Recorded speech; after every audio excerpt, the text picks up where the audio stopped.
guys ever have an impulse to make Rocky Balboa, maybe Sylvester Stallone noises, in general while you're working? Just.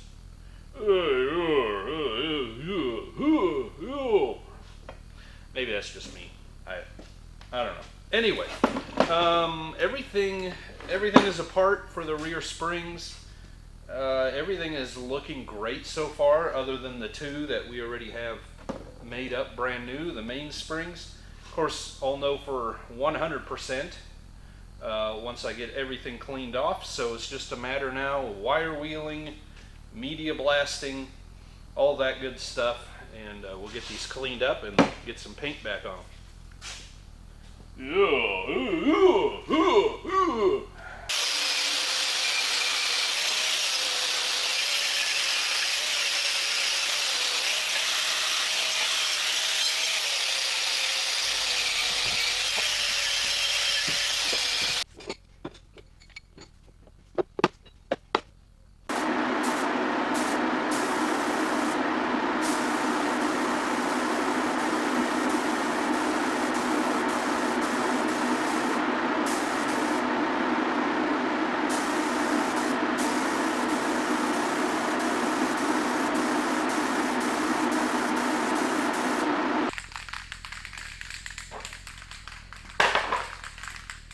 Okay, this is all of our leaf springs for everything that the rear end, the rear axle get, the overloads and the main springs, minus, or sans, the final the final spring on each assembly.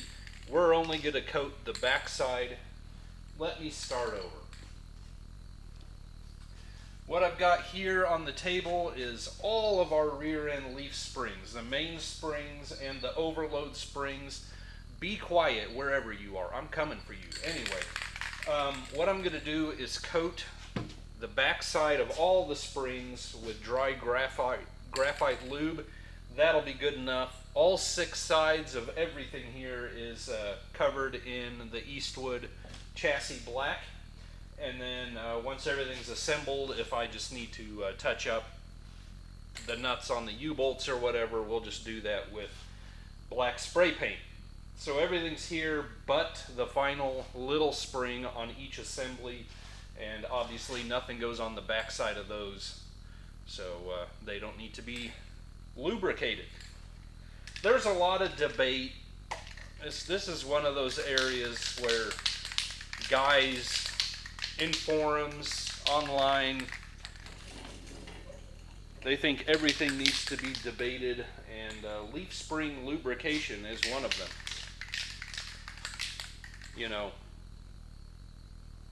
Any grease that stays wet is going to attract dirt, and you probably don't want that between your leaf springs, just saying.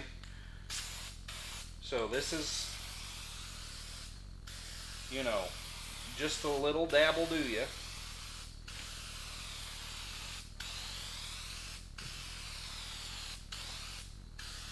This is gonna dry, and then after that, it is what it is.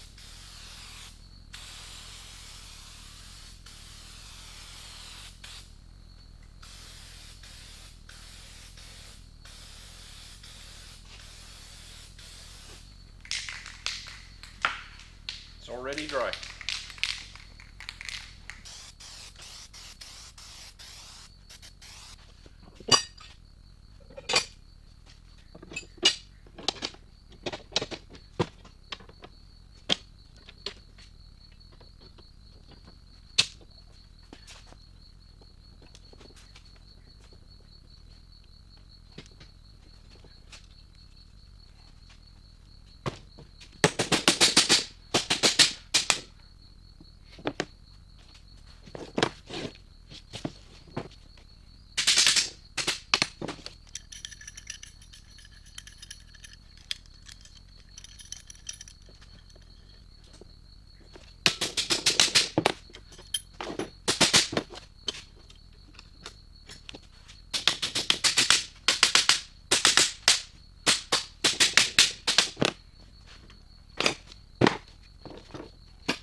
Well, I think I'm going to lower this down onto our fresh springs. On this one, on these Chevys with the threaded type shackles, unless I'm mistaken, and I very well could be. I forget things so easily apparently, but I believe on the front springs the threaded shackle is on the front. I guess it has to be the shackle end. So front end, front bushing on the front spring is threaded, rear bushing on the rear spring is threaded. That makes sense, right? Pull it back a little bit. Once I got this bolted on, then I can wrestle the frame back in here and put that on temporarily, and then we can start working on drivetrain.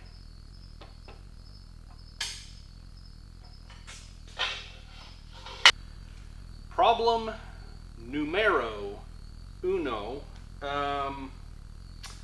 I have reassembled my overload spring upside down on the mount. The springs actually should be rubbing against the main springs. The reason I did that is because I have had in the past, well, in fact, in that 86 GMC behind me here, had overload springs and they went up and hit the frame rail. So I guess my mind was there, so I will have to redo that. Problem number two is even though I dedicated a lot of time and thought into ordering U-bolts and hardware for all the springs, somehow I ended up with only half the number of nuts and washers for these. So I'm going to have to either order more or see if a farm and ranch store around here has some for a trailer of the same style or something. But, you know, I've got to get some more. I also only have half the number for, so I have these U-bolts and then the U-bolts for the front axle. That's the same size. I could finish up the rear axle with what I have for that. But I've got to come up with more of those. Problem number three. This originally had these nice little mounts that went down under here, and this is what the shock link hooked onto and then went up to the frame, the shock absorber on the frame. We had one of these, and on this side we had one of these, and I think only one of these. The other U-bolt wasn't attached to anything, or if it was just broken junk that it was attached to down here. In our conversion, we have these, which will take care of half the problem for the new shock absorbers, but I still need another one of these to make up the difference for the other U-bolt. So I'm going to have to make or find one of those, more hardware, and reverse my springs. And then we can put this together.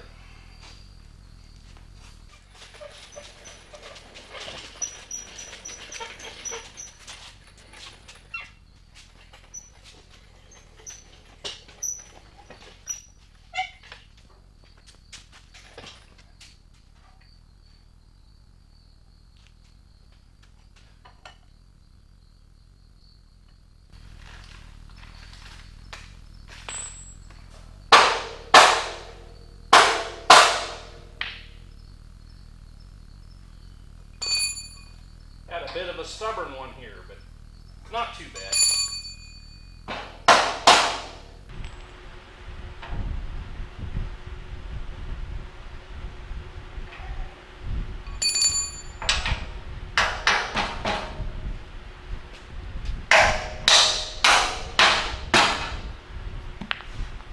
So I'm going to replace our upper bushing for our rear shackles here. Like I've said, these are already replaced from the spring shop that made the mains. And this is just going to be the same operation on the front end, so I'll only show you this once. Not too interesting. I'm sure most of you already know all about it. But I made this tool out of an old shackle bolt. It's got that Acme-like thread on it, you know. And that is just going to prevent damage, I hope, to the new bushing. And I'm going to use my ball joint tool, run this in with the impact.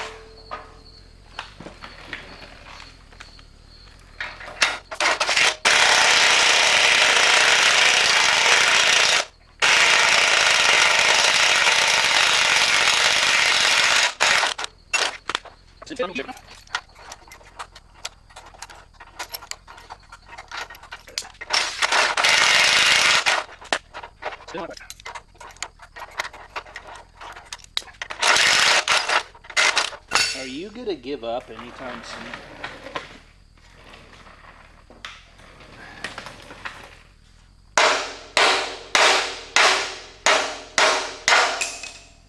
Where did I put the bushing? Holy cow.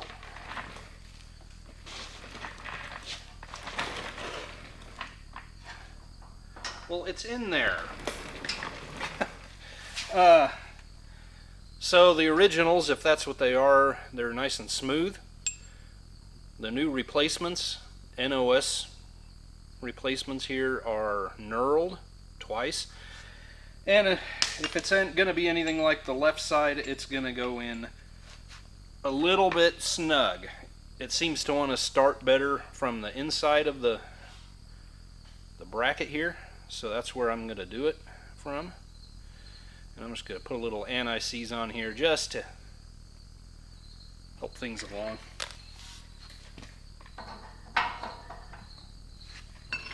Alright. Let's start this in the clamp. This.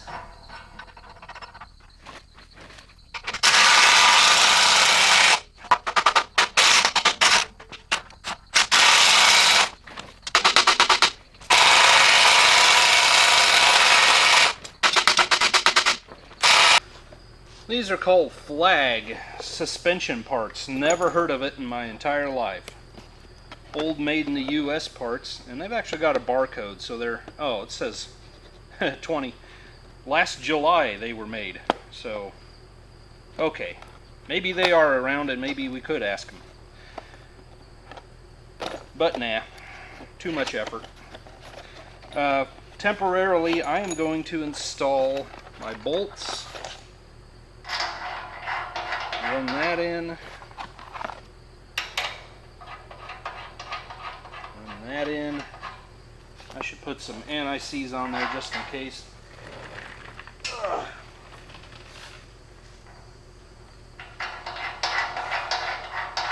Little dab'll do ya. 2 dabs.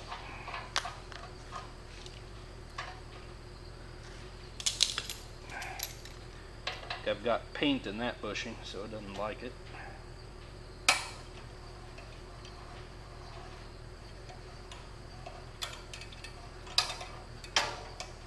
Now, this is all somewhat temporary. I mean, it's questionable whether the bolts need to come out again. I'm not going to grease them right now. I'm not going to put the grease zerks on right now. I'm not going to put the rubber washers on the ends of them right now. I'm going to throw these on. Which way are we beveled? I think that looks better.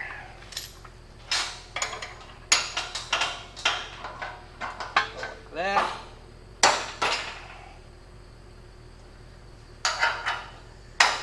That. Okay, I've been working ahead of you. Honestly, it's just been a lot of fiddling around. Big fiddle fest going on here with our motor mounts, our small block Chevy motor mounts going in these.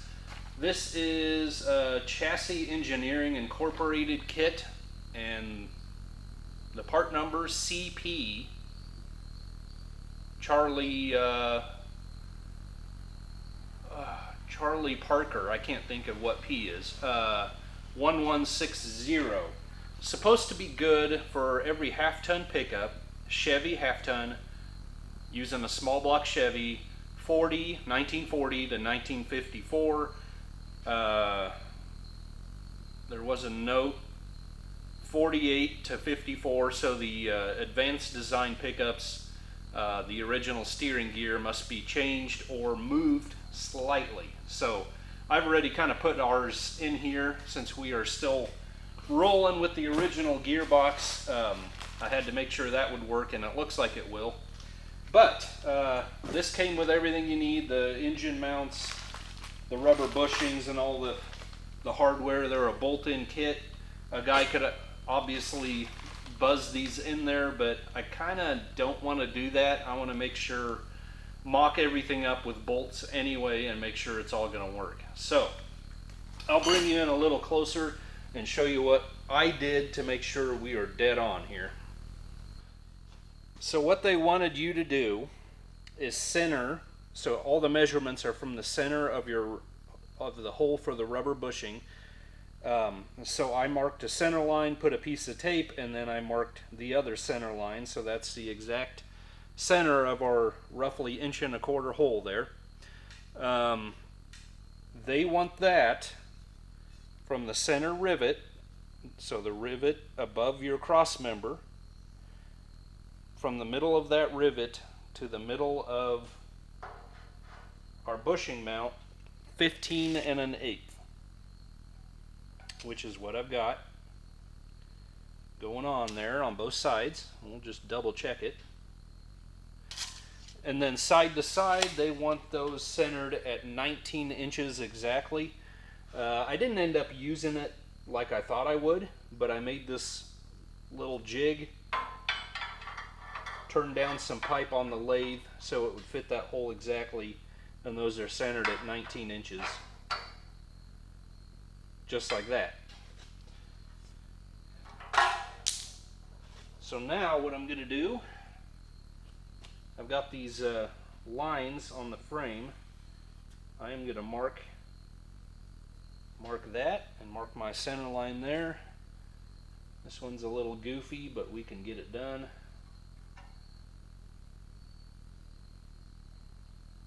We'll just go like this, and so we match it exactly. Why don't I put a line here? Basically, these end up being 1/2 inch, sticking out 1/2 inch from the outside surface or inside surface. From this edge of the frame to this edge of the mount, 1/2 inch, and that, that may vary from frame to frame, but that's what I found. So now I'm going to drill and bolt top and bottom. And then nothing's going to stop us from putting our engine and transmission together and setting it down in here.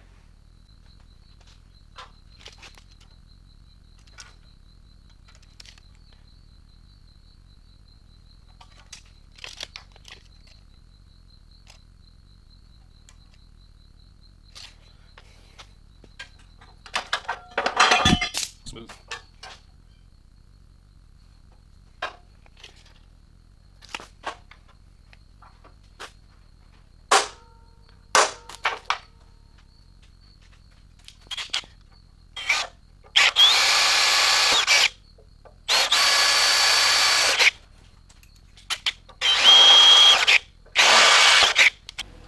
Overhead light is shining right in the corneas.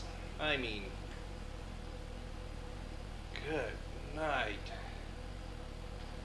Could you dim it down a little? Oh.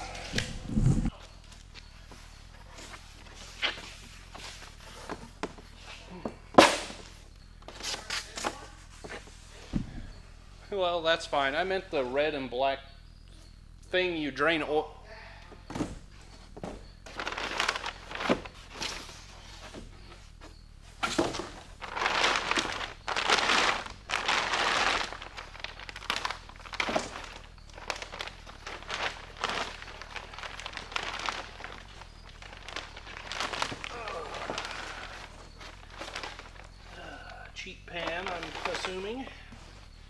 700 R4.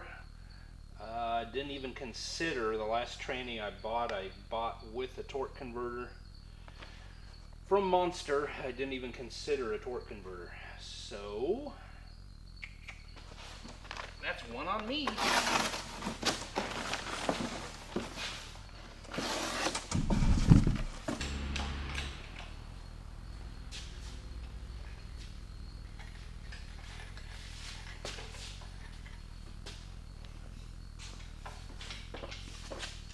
Alright, and then to hook to the front end of the thing, we've got our crate engine.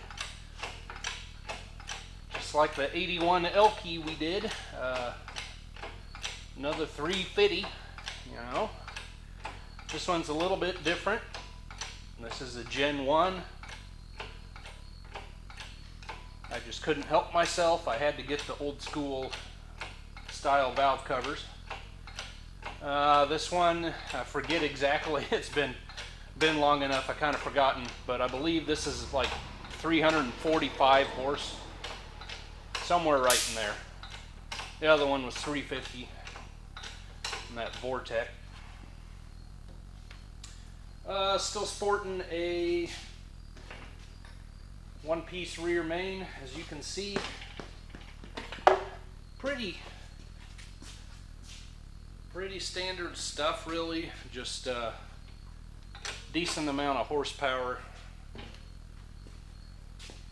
so you can do the boot, scoot, and boogie going down the road.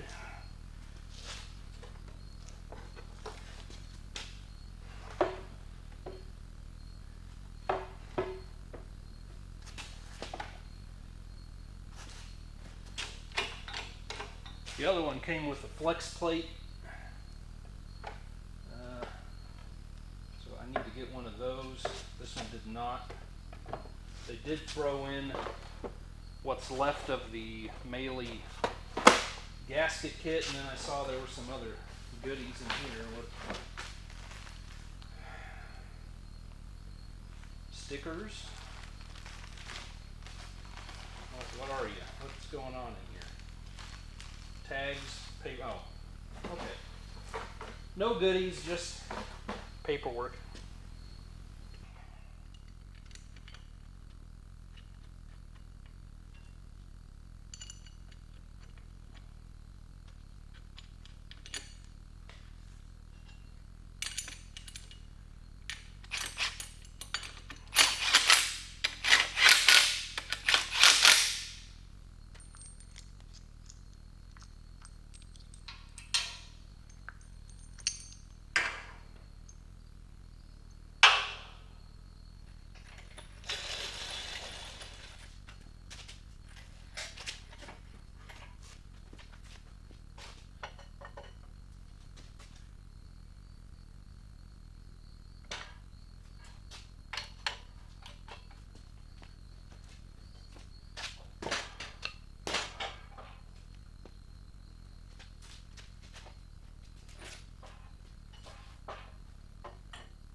Well, it's on there, but it's not perfect, you know.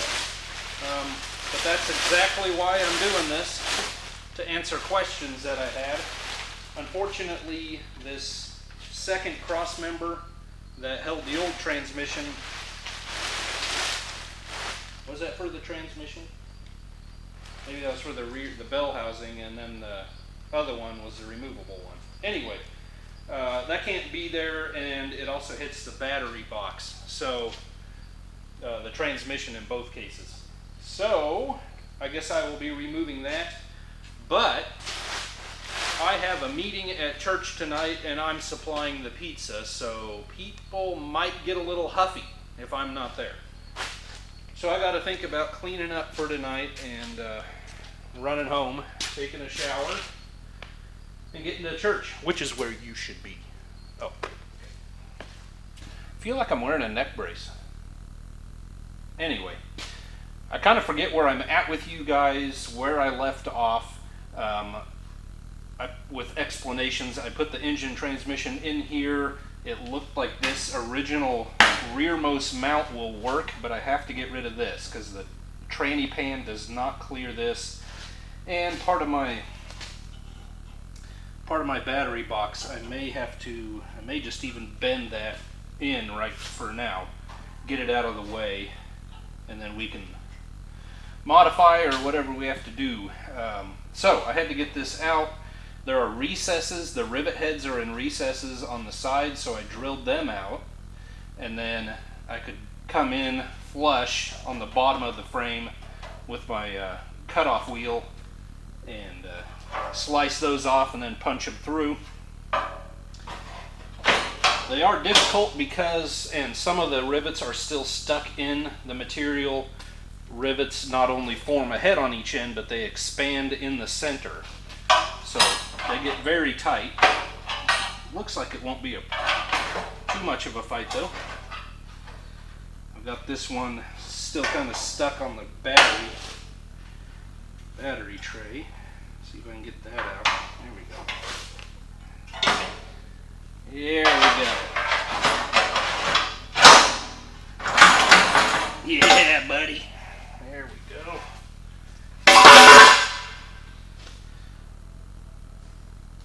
I'm just gonna, well, no. Yeah, I can bend that a little farther. I'm just gonna do that maneuver. I really want to see if I can retain that battery there. Now, I am going to put the power plant back in.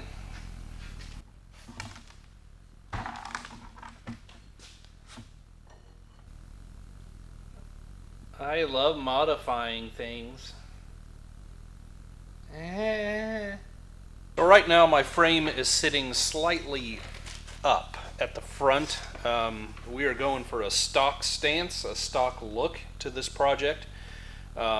So most likely it's going to be pretty level, ideally at the end, but right now as it sits I am about 1 degree up at the front, sitting on the jack stands. And my engine, as it is right now, just under 3. So we have a downward angle, assuming if this thing was sitting perfectly level, a downward angle of about 2 degrees. And I would like it a little bit more than that. So back here at my transmission mount, we're at 14 1/4. This is just an arbitrary measurement. It's not, it doesn't mean anything, but we got that same 2.8. So if I lower the tail shaft, the tape measure is directly in line with the mount on the transmission. So if I lower that mount 1/2 inch, that gets me 4 degrees. And then of course if I lower the front end of the frame back to level, that would mean we would have a 3 degree downward slope on our engine. So, which is kind of your, this is going to be fuel injected, so it's not terribly critical. You still want that for the oil returning to the sump in the pan, all of that good stuff, but it's not as critical. But I would still like at least that 3 degrees to help out with lining up our drive shaft to the rear end there. So can I find a transmission mount a half an inch less, or 1/2 inch shorter than this thing? And I kind of doubt it. By the way, kind of an annoyance, I bolted that on to the bottom of the transmission, and this bolt just spins. Those threads are stripped out, so that's just perfect. But we'll have to deal with that later. Certainly not returning the thing for that. Whether that means helicoil or just put a 7/16 tappet for a 7/16 or whatever, we will figure that in the end. I've got it perfectly centered side to side back here. So I'm thinking probably if I stay with this mount, the next course of action would be to cut out a notch in this crossmember, make a little pocket that mount can go downward a 1/2 inch. And then in other news, I bought this set of Sanderson street rod headers. I wanted a ram horn style. I thought that would be the simplest way. Just end the header as short as you can, you know, and that would be the simplest way of getting your pipe hooked up, and you could just run the pipe where it needs to go. Well, the left-hand one, unfortunately, you know, we're going to run the manual gearbox again. Excuse the ducroted state of it, but anyway, that aims the thing right smack dab at the gearbox. The right-hand one, however, if we put it on the left-hand side, would shoot it right between the motor mount and the gearbox. And I don't think an exhaust shop would have a bit of a difficulty with that. I really like these. They give you good access, just like a ram horn manifold. They give you good access to the spark plug, and wires are safe. You can get to your bolt heads easy enough. All kinds of good stuff. But the problem is, if I go around and try to put the lefty on the right side, that aims it right at the motor mount on that side. So I really need 2 right-hand side headers. I don't know if a guy can get in touch with Sanderson and do that or what, you know. I just try to avoid these circumstances as much as I can, but sometimes it is unavoidable. Alright guys, I apologize if I'm repeating myself from the last couple of clips. I'll try to edit it out if possible. I don't know what I said. It was already yesterday. I'm re-recording this end clip here, this end piece, because I have an update. So, as it turns out, I think I've told you already, the passenger side header is actually what I want. I want 2 passenger side headers in this style, because the collector points slightly forward. When I put the right hand header on the left side, it points slightly forward right between the motor mount and this original gearbox, and that should get us perfectly what we want. So I called Sanderson headers. I originally bought this kit out of Summit, called Sanderson, and the lady, I purchased a single right-hand side header, and she said, you can put the left-hand one in a box, you can send it to us if it is worth refunding, which hopefully it is. They're brand new, just barely out of the box.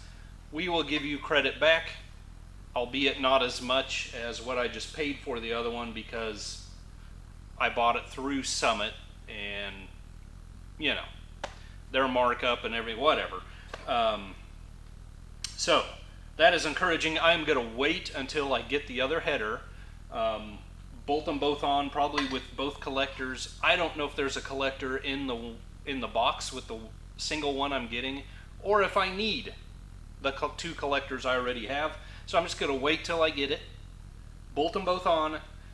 If it works, then I will send this one back to Sanderson and hopefully get some kind of refund on it, which would be great.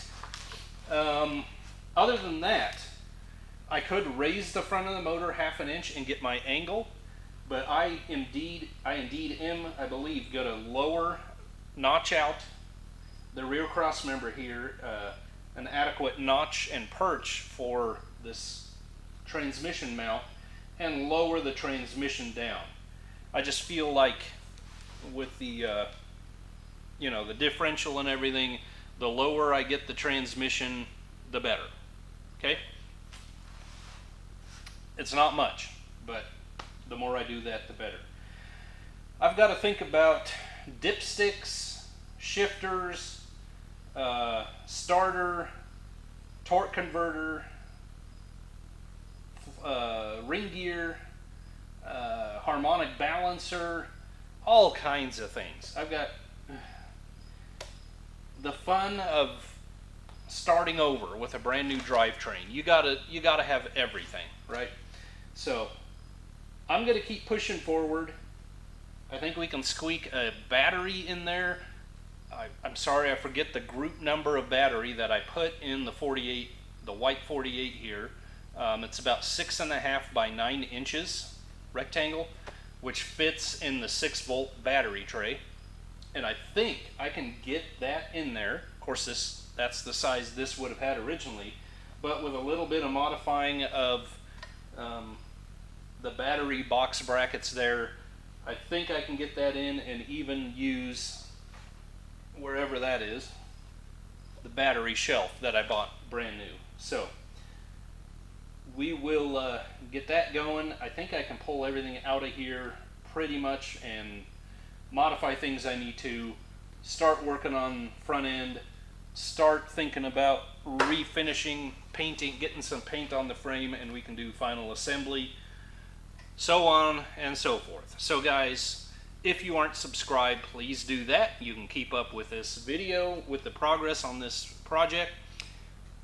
Go ahead and like, go ahead and comment, go ahead and do whatever you want to do.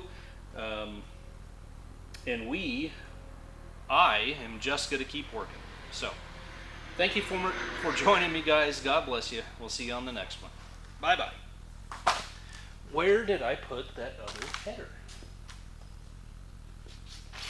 I don't know. So why'd you ask?